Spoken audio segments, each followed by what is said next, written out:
Hello and welcome. Today we are at the White Creek Railroad again. It is December 31st, 2022, and going to take in one last train ride of the year. Turn the camera. We're running today. I got my Super Mac and just one riding car with me today. It's a little chilly, about 35 degrees, so let's head out on the track and see what we see.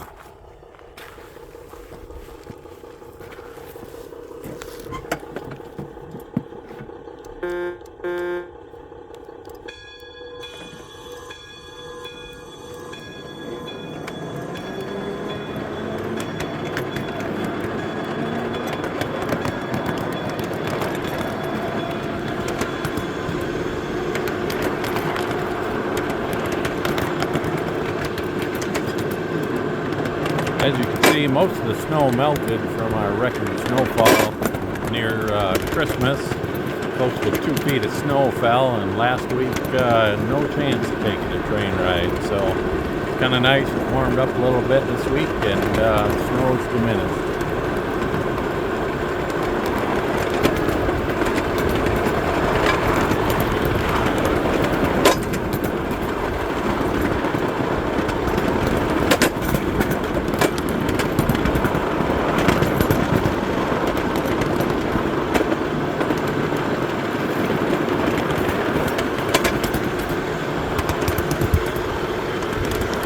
And once again, since most of the sidings are not being used at this time, signals aren't needed, and no other trains are out at this time. So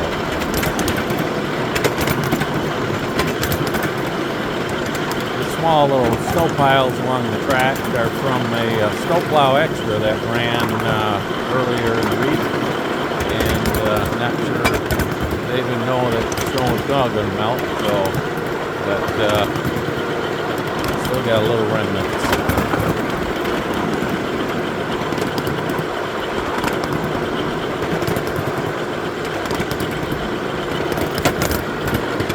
For those of you who don't know, White Creek Railroad is a private railroad located just north of Grand Rapids, Michigan, and there's about 5 miles of track here, and we're coming up on the town of Greenville. This is one of approximately 30 towns passing sidings on the railroad, and a few times a year we run it like a model railroad where we run freight operations such as delivering cars here to Beerman's Dairy, and a card will tell us where to deliver the car, pick it up from and deliver, and there'll be up to 75 people running trains here on the railroad, so it's a fun time.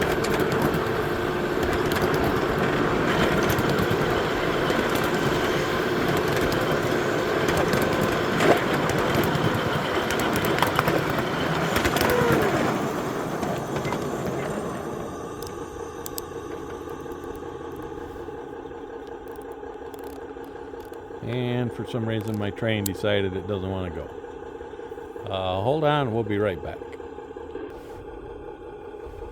Welcome back. I got our power issue fixed and ran ahead to Cornertown.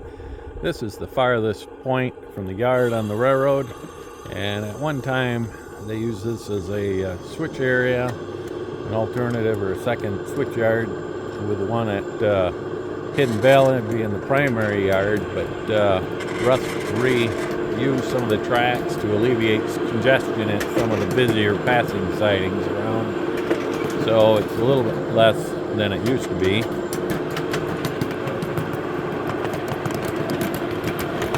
And here's the Cornertown yard office and a water tank that functions for steam engines that come to visit the railroad.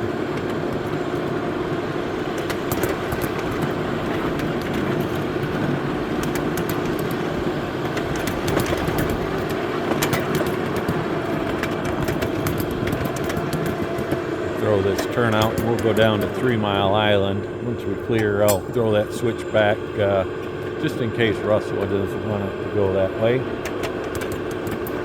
The switches are left certain ways. Oh, that didn't work very well. And we're on the ground, so we'll fix that. But cleaning switches when they're full of snow and ice is problematic, so We'll be right back.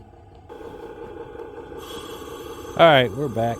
Found a piece of ballast stuck in that switch and it didn't want to throw all the way. So here we go, heading out towards 3 Mile Island.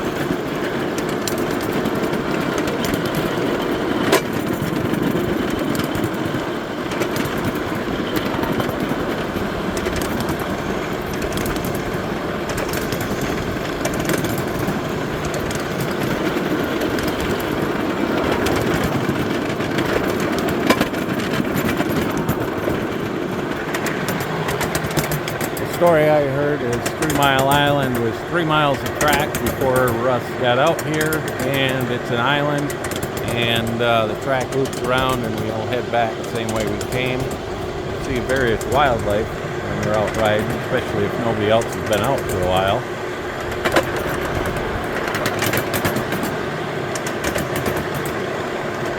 And once you're on 3 Mile Island, there's the town of Troy, and the water tower is usually how to determine what town you're at. They're all marked with a town name. So if you come to a town and you wonder where you're at, look for the water tower.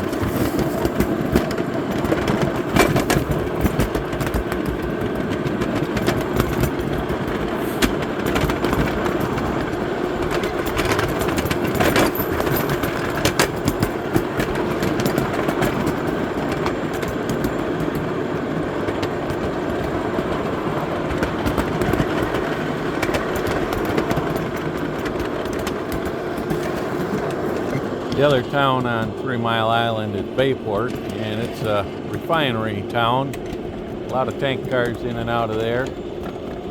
At one time it used to be a car ferry, but when the main car ferry got moved to Mirror Lake, this one was abandoned and converted over to use for the refineries.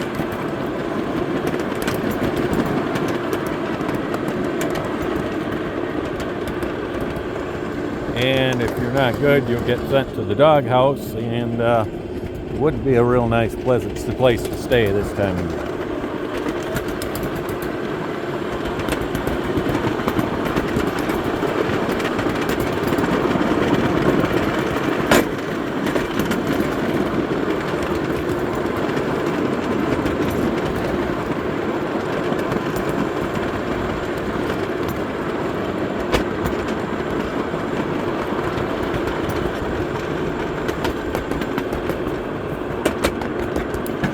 Coming back up to the town of Troy from the other end and back out on the 3 Mile Island Bridge.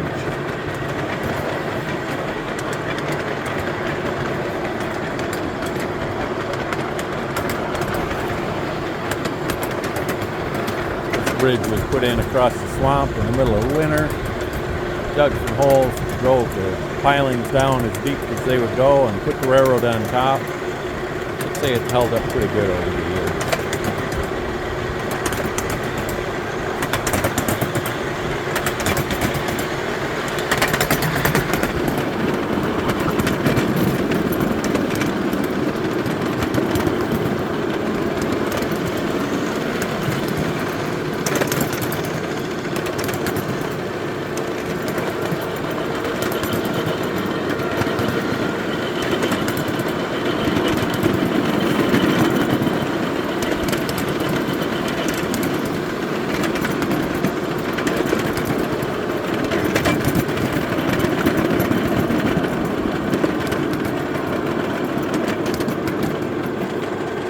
At the junctions, there's usually one of these remote throws, which will give you the two options, depending on which way you want to go. We're going to go towards landfill, so we'll throw that over. And there's a rod that connects to the local turnout. This makes it easier so you don't have to get off your train to throw some switches.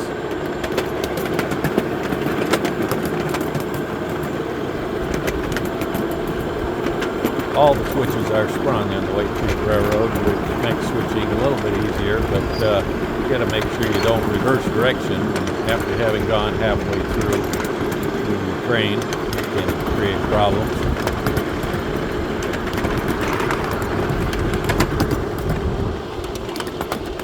And here's Timothy with the church and the new pastor's parsonage and a cemetery commemorating those that have passed that have worked on the railroad in the past. And then we're coming up on the new tunnel section just before landfill. And this is progressing nicely. New addition to the railroad this fall.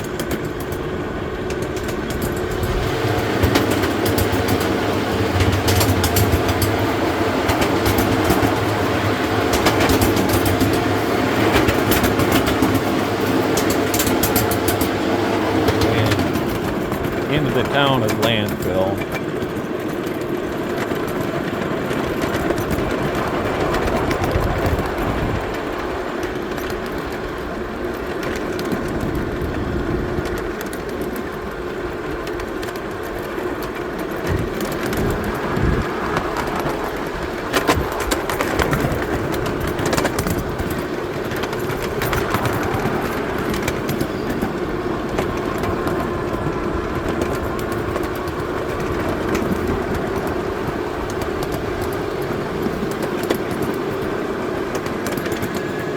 And then just a short piece around the bend, we're at Sheridan.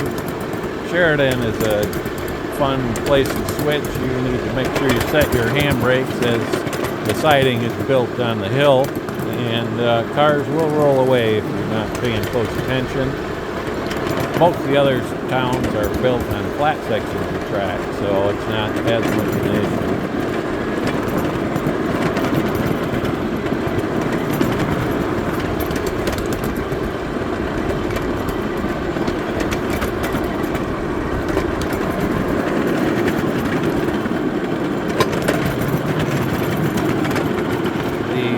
Small HV mile marker signs are distance from Hidden Valley, and they were measured out to 660 feet per marker, which comes out to 1/8 of a mile. So it gives us approximate scale miles down the railroad.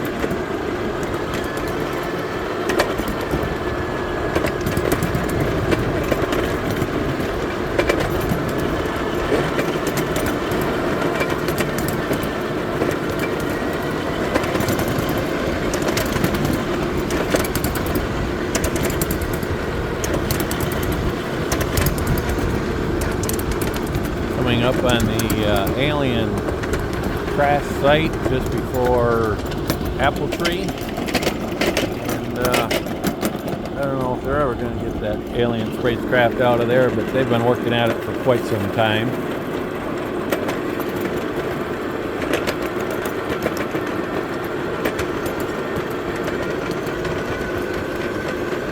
My engine's slipping coming up this hill here a little bit. I don't have the standard lead acid battery in my Super Mac. I run it with some lithium batteries I made myself, so it doesn't have quite the pulling power of a regular Super Mac, but it makes it a little lighter, put back in the car.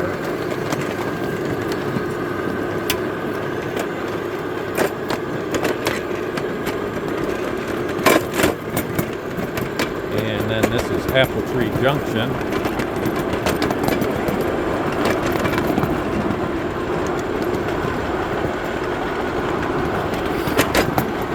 If we had continued straight, we'd head back towards Greenville, and this way we're heading down towards Middle Tree, which is one of the few places where there's a passing siding and no industries, and then we'll go down the S-curves to Ferndale.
And that clump of trees across the swamp there, that's where we were out on 3 Mile Island. And with all the vegetation during an operating session, you really don't notice other trains running around too much.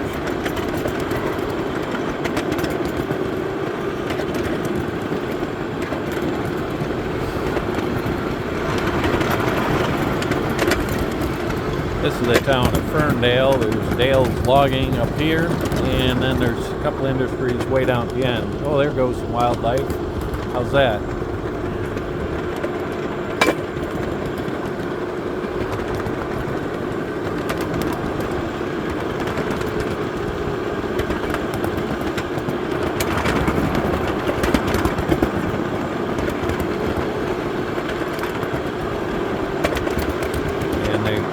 Heading on up the hill towards the car barn there, so.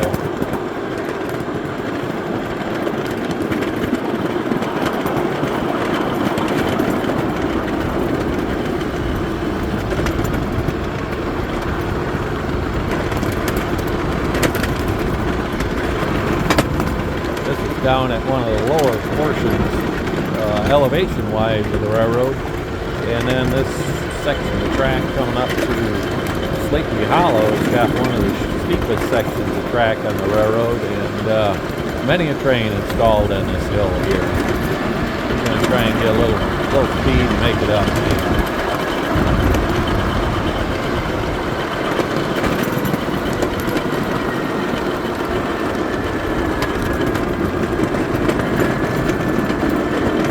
And looks like we'll be all right today. We made it over the steepest section. So.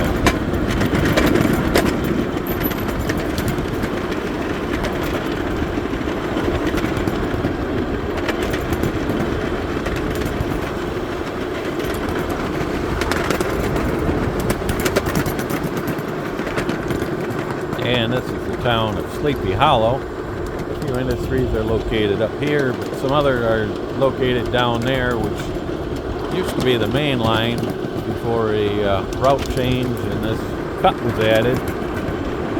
I'll show you up here the sharp curve that used to come off the bridge and down to lower Sleepy Hollow. You can still see where the track used to go.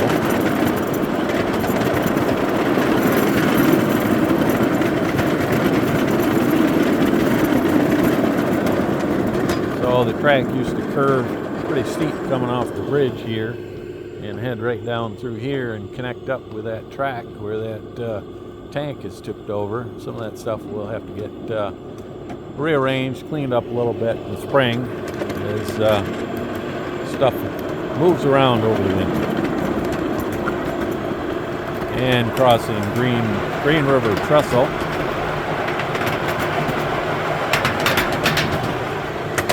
The bridge is over 40 feet long, I've been told. I've never measured it.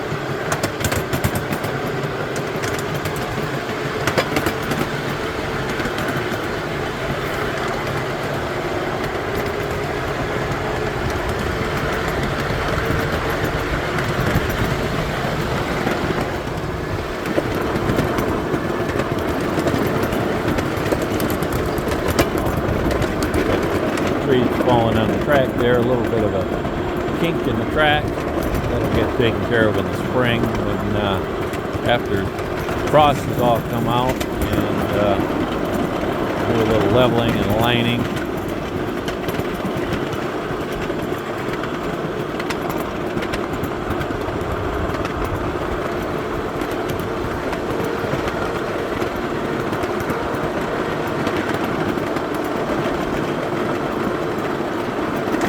Gray squirrel scurrying up a tree right there as we approach Deer Run.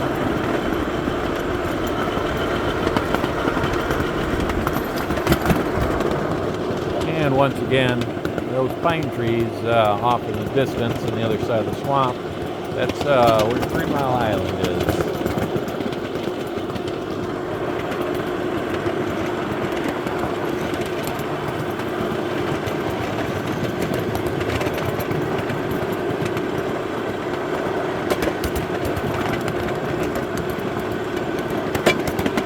that deer run, there's just a single spur with 3 different industries at it. You gotta plan your direction or run around your train when you come to switch here.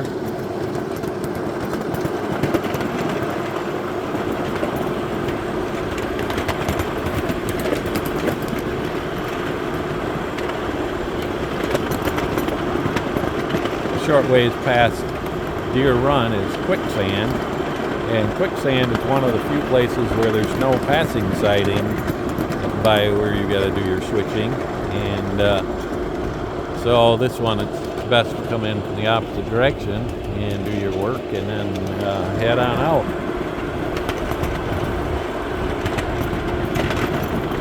Here we're coming up on Lake City Junction, which is a Y, and allow you to either go back towards Needles or go this way to Lake City and on up to Edison.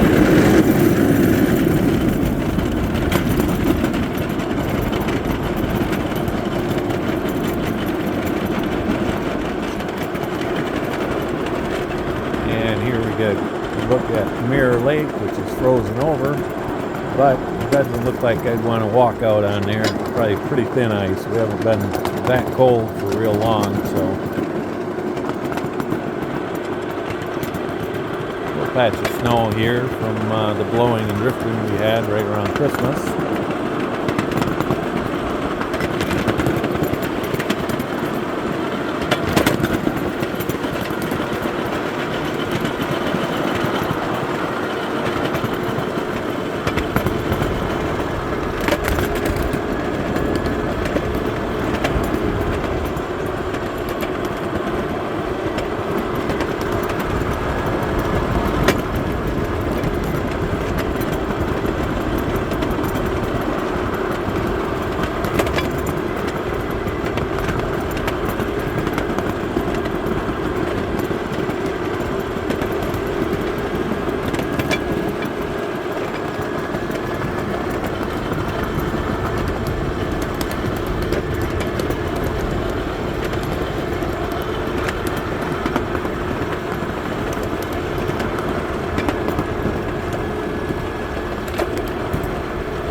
Then we're coming up on the section of double track here near Edison. It's a slightly longer double track section. It's got a pair of crossovers in the middle, or when you got to do some local switching here.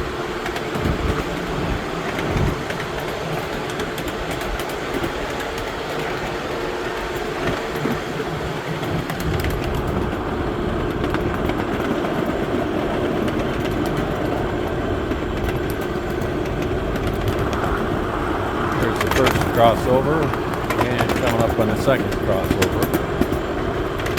Makes for a short passing siding, but if you plan your moves right, not too difficult to get work done at Edison.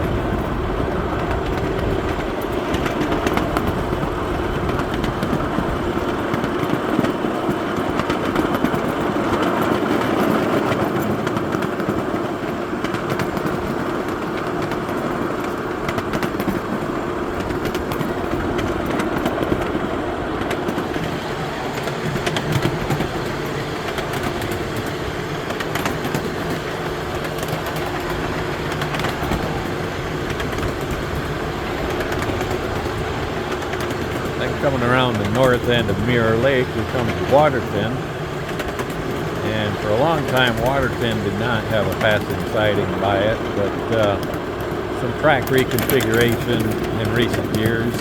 There's been a siding added for freight switching, and if you're a passenger train you would stay on this track, just on the main lines in town.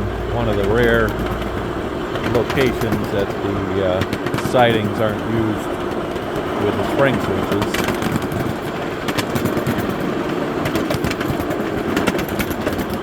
and the power plant here on the edge of town, Waterton Power.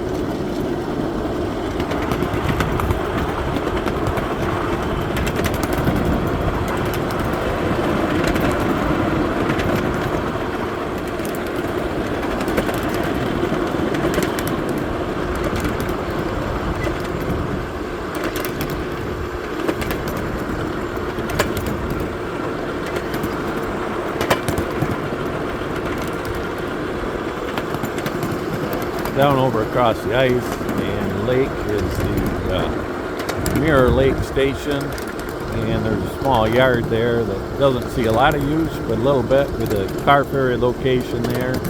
It uses a couple of tracks, and also a couple of the passenger trains currently either stop or terminate here. And there we go again. We'll be right back. And once again, back on the track. Here we are at the Seaside passing siding. Another passing siding that doesn't have any industries by it, but sees a fair amount of use. Is coming up on the trestle heading up towards Avalanche.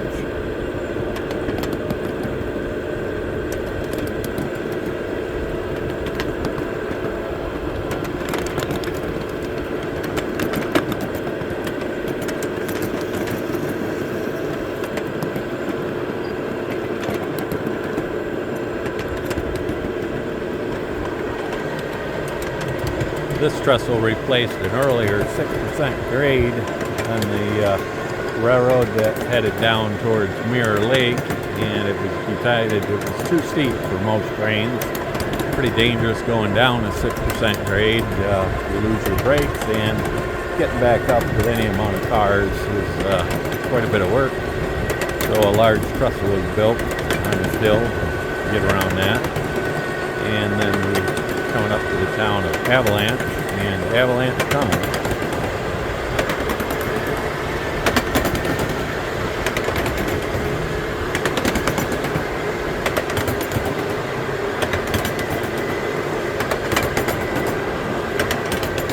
Avalanche is another town that's built on a slope, and make sure you got good handbrakes or your cars end up at the seaside.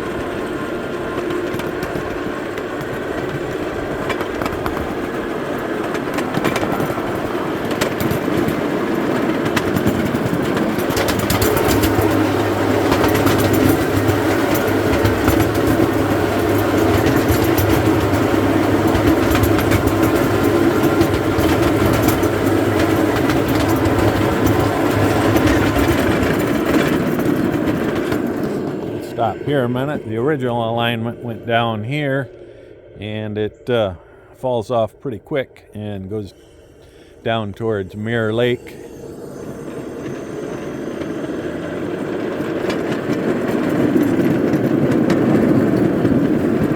Some evidence of our heavy snow from a week ago. It's supposed to get up to 60 degrees in a few days, so this will probably all melt.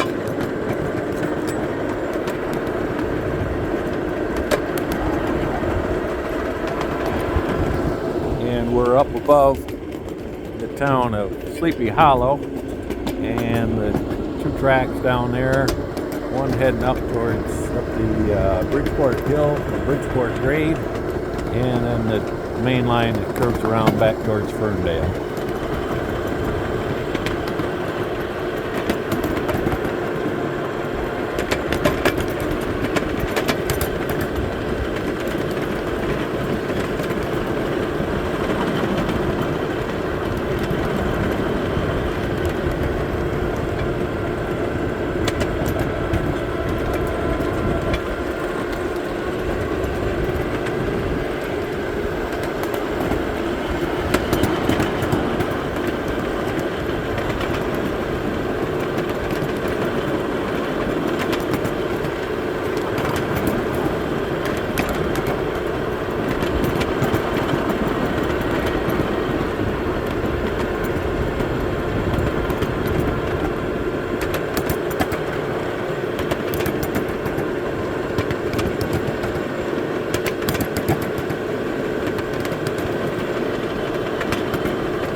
And after passing the two used groceries lagoons, we come up to Bridgeport and then the car barn, which is where the approximately 250 freight cars used during operation sessions are stored. And there's also charging connections for visiting electric locomotives during run days.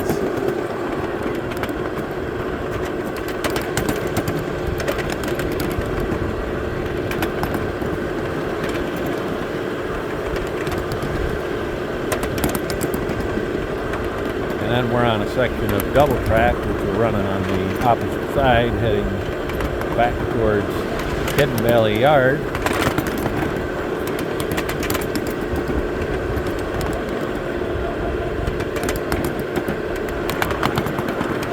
This hill track we're going to go up heads up towards the engine house, where the locomotives that stay at the railroad are kept throughout the year.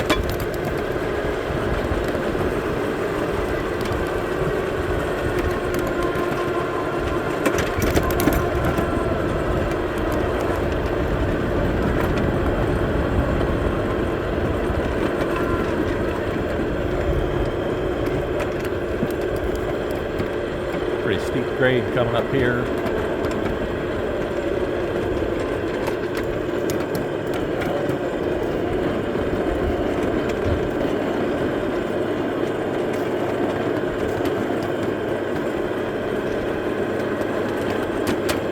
And this is the town or switch area of White Creek.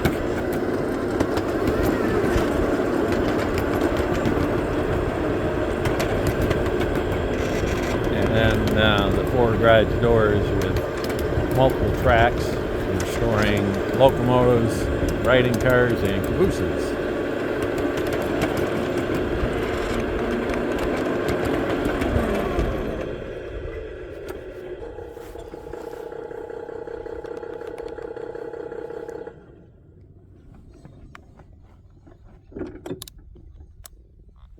I hope you've enjoyed this look at the White Creek Railroad, and hopefully we can see some of you out here at the railroad next year. There's a website, whitecreekrr.com, and on there there's a schedule of operating dates and open runs for 2023. Thanks for watching.